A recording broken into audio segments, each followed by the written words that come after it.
The question is why, what is the urgency for building this line now? Yeah, why is it not presented to us as an option to build or not to build it at all? Why is it that we have to decide, well, it's like kind of deciding in which way you're going to be executed.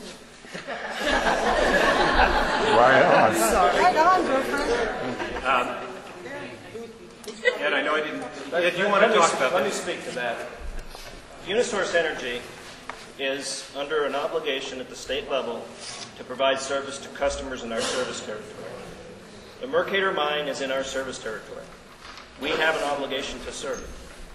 They've given us the information on what their loading is going to be for that mine, and we have determined the only way we can serve that is with a 230 kV line.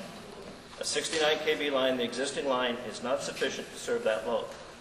Therefore, to be able to meet our mandate at the state level, we have to build a 230 kV line.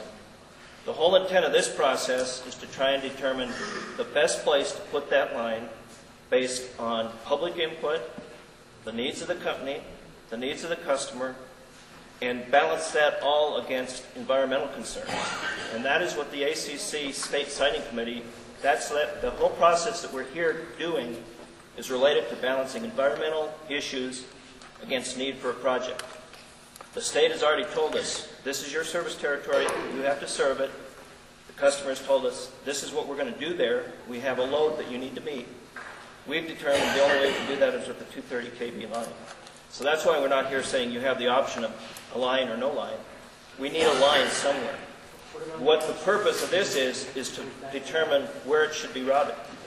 To the extent all of the public in this valley says route it way out around in some fashion, and you can show lines on a map, we will consider that. We'll take it to the State Siting Committee. The Siting Committee their mandate is to weigh the cost of the project against the environmental impact, as well as all of the input from the public. And that's why we're holding these meetings, is to get input. Okay, so the public does environmental impact. Hold on just a minute. I recognize the importance of the questions that you've got. So let's just change the format of this meeting a little bit so we can gather these up. But I want to do them in a way that is respectful of everybody, and that they can talk and ask questions. Nadine, can you bring up a whiteboard here? I want to collect comments as we go through this, and so that we can record them as we're bringing them up, and people can see the questions. Hold your question just for a minute until we get organized, and then let's do it on this board here. If you folks want Nobody leave, please. Please stay here. We're just setting up so that people can understand more about what's going on.